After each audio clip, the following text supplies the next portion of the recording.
ఒకసారి ఒక దైవ సేవకుడు, ఆయనకి ఇంకా వివాహం కాలేదు. ఆ దైవ సేవకుడు తానే వండుకొని తానే తినేటోడు, అయితే మంచి భక్తి కలిగిన దైవ సేవకుడు. ఒక రోజున ఆయనకు కూరలు అంటే కూరగాయలు తీసుకెళ్ళి ఇచ్చేటటువంటి ఒక అమ్మ ఉంది.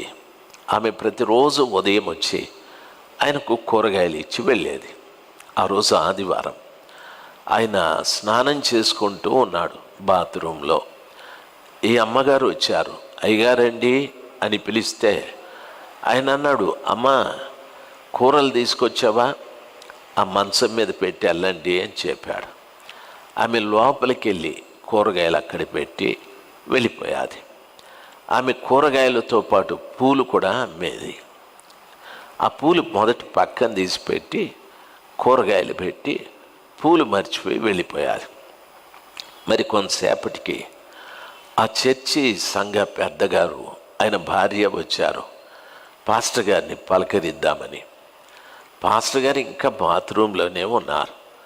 వాళ్ళు వచ్చి చూసి ఆ సంఘ పెద్దగారి భార్య, ఏమండి విచిత్రము, ఈయనకు భార్య లేదు, ఏమీ లేదు, పూలు ఎందుకు కొన్నట్టు, అందులోనూ పూలు మంచం మీద ఉన్నాయి అని ఆ దరిద్రపు గొట్టు ఆలోచన ఆమెలో ప్రారంభమయ్యాది.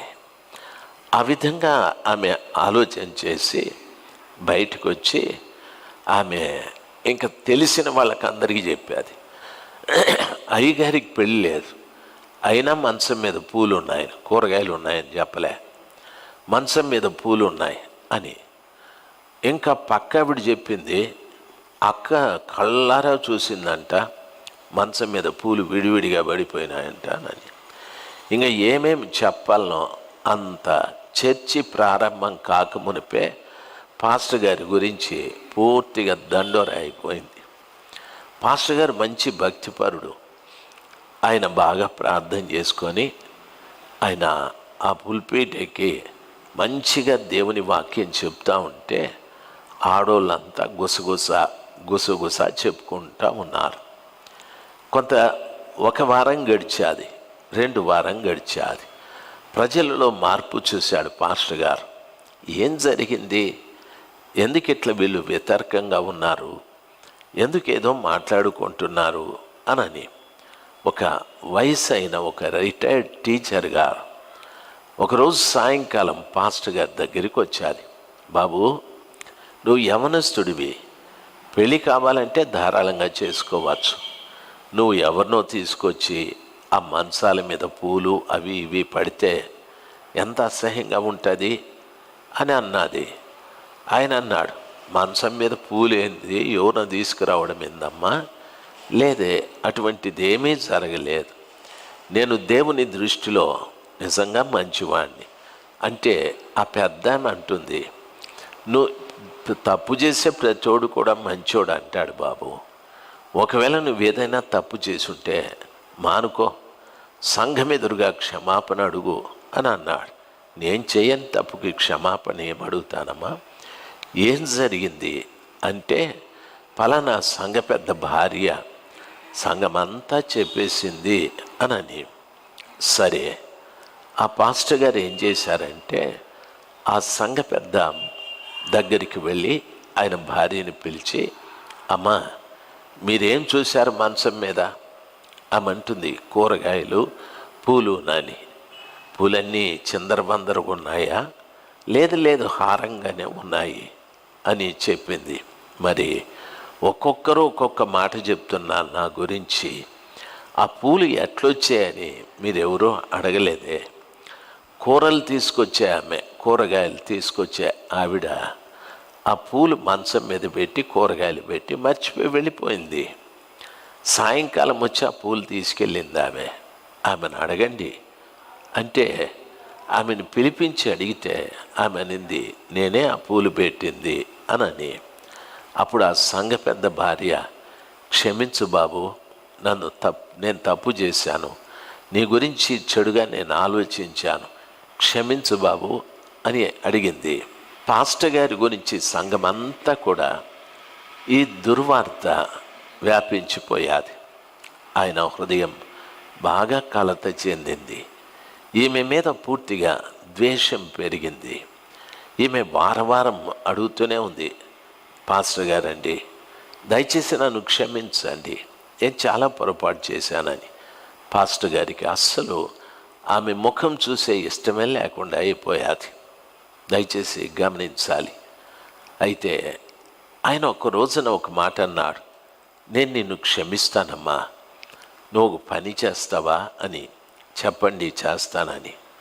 నీవు వెళ్ళి జిల్లేడు చెట్టు దగ్గర పూలు ఉంటాయి, అంటే కాయ కాసి ఆ కాయ పగిలిన తర్వాత పూలు ఉంటాయి, ఒక బుట్ట నిండుకు పూలు తీసుకొని రమ్మానని. ఈమె ఎవరికి చెప్పిందో ఏమో, అంత బుట్టడు పూలు, జిల్లేడి పూలు తీసుకొచ్చింది. అంటే కాయలు పగిలిన తర్వాత పూలు వస్తాయి, వాటిని తీసుకొచ్చింది. ఆ తీసుకొచ్చాక పాస్టర్ గారి దగ్గర పెడితే, అమ్మ ఆ ఫ్యాన్ కింద పెట్టండి అని చెప్పి ఆయన ఫ్యాన్ వేసాడు. ఫ్యాన్ వేస్తే ఆ పూలన్నీ గాల్లో ఎగురుకుంటా వెళ్ళిపోయాయి. అయ్యా ఎంతో కష్టపడి తెచ్చాను, నువ్వు ఫ్యాన్ వేస్తే అవి ఎక్కడుంటాయి, ఊరికొకటి వెళ్ళిపోయాయి అని చెప్తే పాస్టర్ గారు అన్నారు, నన్ను క్షమించమని నువ్వు అడుగుతున్నావు, నువ్వు చెప్పిన మాట ఇదిగో ఈ పూల్లాగా దేశమంతా వెళ్ళిపోయాయి. నేను ఎవరి దగ్గరికి వెళ్ళి నేను మంచోడని చెప్పాలి? ఈరోజేమో నేను తప్పు చేశాను క్షమించమని నువ్వు అడుగుతావు, పూర్తిగా నా జీవితమే పాడైపోయాది అని ఆయనకు తెలిసిన మాటలు మాట్లాడాడు. మంచి భక్తిపరుడు ఆయన. ఆమె చాలా దుఃఖంగా వెళ్ళింది.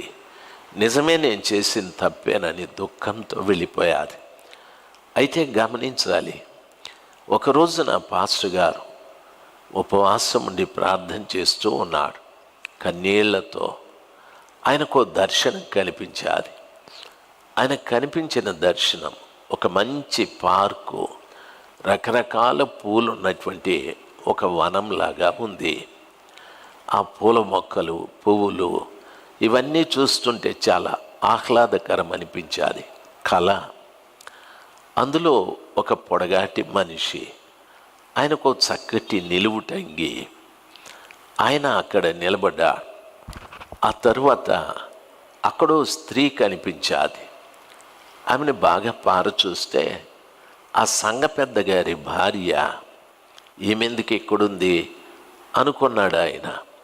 ఆ తరువాత అంత దూరానికి చూస్తే ఈ పాస్టర్ గారిని 4 మనుషులు క్రూరంగా కొడుతూ ఉన్నారు. కొట్టడం అంటే అట్లా కాదు, భయంకరంగా కొడుతూ ఉన్నారు. భయపడిపోయి ఈయన ప్రార్థన ఆపేసి చెమట్లన్నీ తుడుచుకొని మళ్ళా ప్రార్థన చేసినాడు. ప్రభా, ఆ పాపాత్మురాలు నా గురించి చెడుగా చెప్తే ఆమెతో పాటు ఎవరో పొడుగాటి మనిషి, వాళ్ళిద్దరూ ఆ వనమంతా తిరుగుతూ ఉన్నారు. నన్నెవరో 4 క్రూరులు భయంకరంగా కొడుతూ ఉన్నారు, ఏందిది అని అడిగితే ప్రభువు చెప్పాడు, ఆమె తప్పు చేసింది వాస్తవమే, అయితే నీ దగ్గరికి వచ్చి క్షమాపణ అడిగింది, నువ్వు క్షమించలేదు. ఆమె క్షమించమని అడిగేది, పశ్చాత్తాపడింది, నువ్వు క్షమించలేదు. ఆమె క్షమాపణ నేను అంగీకరించాను. ఆమె చేసిన నేరానికి శిక్ష ఆ క్షమించమని అడగడం ద్వారా శిక్ష పోయాది. ఇప్పుడు ఆమె ఆ పొడుగాటి మనిషితో ఉంది అన్నావు కదా, ఆయన నేనే, నాతో పాటు ఉంది ఆవిడ. నువ్వు పెద్ద భక్తుడివే, మంచి ప్రసంగాలు చేస్తావు, ఎంతోమంది నీ వాక్యాలు వింటున్నారు, అయితే క్షమించే గుణం లేదు చూడు నీకు. ఆ కారణాన ఆమెకు రావలసిన శిక్ష నీకు పడింది అనని ప్రభు చెప్తే ఈయన భయంకరంగా ఏడ్చాడు. క్షమాపణ అనేది లేకపోతే ఒక మనిషి జీవితంలో ఎంత భక్తి ఉన్నా శిక్షకే వాడు గురి అవ్వాల్సి వస్తుంది. దయచేసి గమనించాలి. ఈ రోజున మీరు చాలామంది భక్తిపరులై ఉంటారు, ఉపవాసాలు ఉంటారు, సహవాసానికి వస్తారు, దేవుని యొక్క సన్నిధానంలో పరిచర్యలు కూడా చేస్తారు. దేవుని సేవ కొరకు ధారాళంగా డబ్బులు కూడా ఇస్తారు, ఎన్నెన్నో చేస్తారు. ఒక్క క్షమాపణ లేని కారణాన దేవునితో యుగయుగాలు జీవించవలసిన నీవు శిక్షకు పాత్రుడైపోతావు. చాలామందికి క్షమించే గుణం లేదు. ప్రభువు పిల్లలుగా మీకు నా మనవి, ఎప్పుడు కూడాను ఎక్కడ ఎవరిని గురించి కూడా చెడుగా మాట్లాడద్దు. మొదటిది. రెండవది, ఎవరైనా క్షమించమని అడిగితే వాళ్ళు ఎంత పశ్చాత్తాపపడి అడుగుతున్నారో తెలుసుకొని మనస్ఫూర్తిగా వాళ్ళను క్షమించాలి. వారు మనస్ఫూర్తిగా క్షమించమని అడిగినప్పుడు నీవు క్షమించకుండా నీ హృదయాన్ని కఠినం చేసుకుంటే దేవుడు చేసే పని వారిని క్షమించి వారిని వర్ధిల్ల చేస్తాడు, అభివృద్ధిలోకి తెస్తాడు. క్షమించని నిన్ను శిక్షకు పాత్రునిగా చేస్తాడు. చాలామంది కార్యాన్ని చేయడం లేదు. ఒకవేళ ఈ రోజున మీరెవరినైనా క్షమించాలి అని ఉంటే దయచేసి వాళ్ళని అడగండి, ధైర్యంగా వెళ్ళి అడగండి. బాబు, చాలా రోజుల నుండి నీ మీద ఒక చెడు అభిప్రాయం ఉంది. అమ్మా, నీ గురించి నేనేదో చెడుగా మాట్లాడాను అయ్యా, మీ గురించి కూడా నేనేదో చెడుగా చెప్పానయ్యా, క్షమించకపోతే నాకు శిక్ష ఉంటుంది. క్షమిస్తే ఆ యేసు ప్రభుల వారితో పాటు యుగయుగాలు జీవించే ఆ భాగ్యాన్ని దేవుడు ప్రసాదిస్తాడు. ఈ క్షమాపణ లేని తనము ద్వారా ఆ గొప్ప భాగ్యాన్ని ఎందుకు నేను పోగొట్టుకోవాలి? అన్నట్టే క్షమిద్దాం. ఎటువంటి వారినైనా క్షమిద్దాం. దయచేసి వాడు మన కళ్ళ ముందే తప్పు చేయని క్షమిద్దాం.